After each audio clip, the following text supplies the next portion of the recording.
Bem, esse é um trabalho da disciplina de Problemas Sociais e Educação Estatística, onde consiste na criação de jogos digitais para aprendizagem de conceitos e estatísticas, até para ser uma forma mais atraente para os alunos aprenderem sobre estatística. Esses são os componentes do nosso grupo e quem apresenta esse vídeo se chama Fernando Santos Lima. Falando um pouco sobre correlação, que é o jogo que foi desenvolvido. Correlação consiste em você analisar algumas variáveis, alguns dados em gráficos e etc. E identificar a intensidade de relação que esses dados têm entre si, seja com cálculo, seja por análise de gráficos. O público-alvo desse jogo é do primeiro ao terceiro ano do ensino médio e utilizamos a plataforma do WordWall para desenvolver o jogo. Aqui tem um pouco da cara do jogo, onde foi feito um questionário com 10 questões que vão evoluindo progressivamente e também aumentando o número das questões conforme o passar do tempo. Mostrando um pouquinho aqui do site e da cara do jogo para vocês. Aqui eu posso controlar o tempo para responder as perguntas, pode ser contagem progressiva ou regressiva. Posso botar vidas para deixar um pouco mais desafiador. Posso embaralhar as outras perguntas. Mas aqui eu preferi deixar numa ordem linear para começar com as questões mais básicas até as mais difíceis. Mostrar jogando aqui agora, jogo de correlação. A primeira pergunta é uma pergunta mais teórica sobre correlação. E pergunta: correlação refere-se à proporcionalidade e à relação linear que existe entre variáveis diferentes, que é uma definição para correlação, é verdadeira.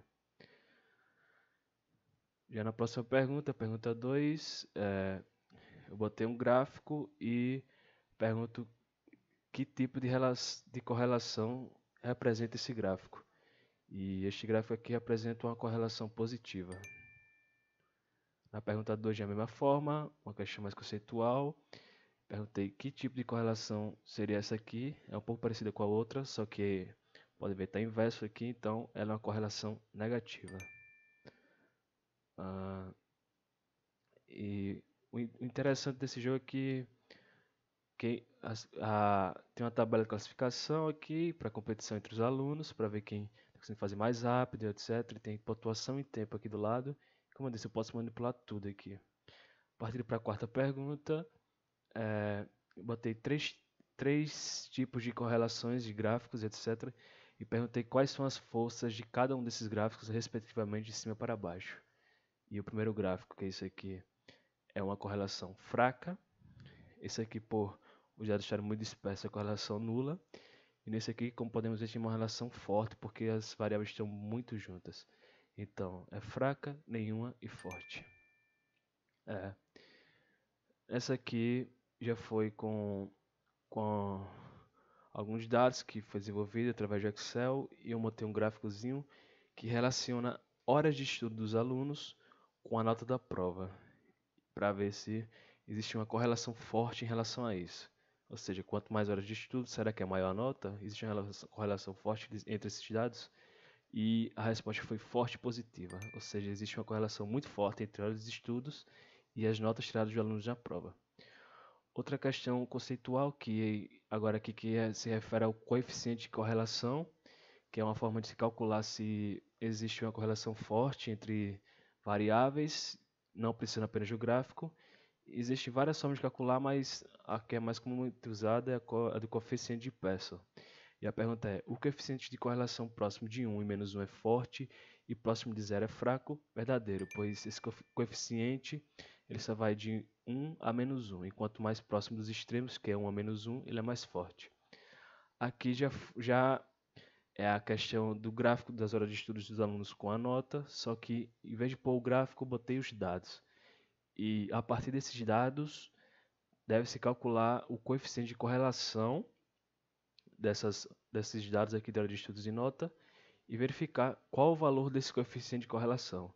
Nós já vimos na questão do gráfico que existe uma correlação forte e positiva, mas não temos isso em dados, em números.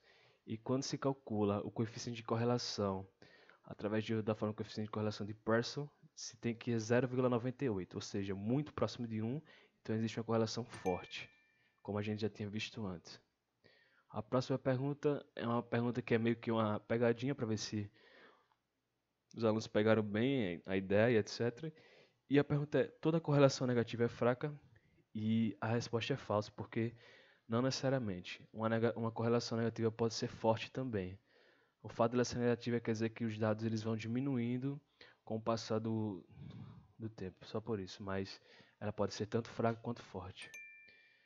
Aqui mais uma questão, porém um pouco mais elaborada, em que eu relacionei a idade das pessoas com a altura e botei o gráfico ao lado. Então eu perguntei aqui, ao analisar os gráficos relacionando dados de idade e altura, qual a força de correlação e o valor de coeficiente de correlação. Ou seja, é possível medir, ver a força dessa correlação pelo gráfico, porém o coeficiente tem que ser calculado pelo coeficiente de Pearson. E como podemos ver aqui, o gráfico está muito disperso, não tem um padrão, então com certeza é fraca.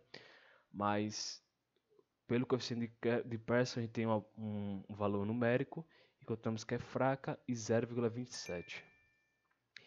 E a última questão é uma questão mais conceitual, saindo um pouco de fora e fazendo o aluno pensar. Já que ele viu que pela análise gráfica a força, a intensidade e tal dessas correlações, então botei um problema real aqui para fazer o aluno pensar e ver como ele vai lidar com esse problema. Se analisar e comparado em gráfico os dados de qualidade de vida do Brasil, onde existe muita diversidade e desigualdades, provavelmente teremos uma correlação, ou seja, aqui, se formos botar em gráfico é muito difícil, mas vamos pensar bem num país muito grande, que existe muita diversidade, muita desigualdade, com certeza, provavelmente teremos uma correlação fraca. E este é o jogo.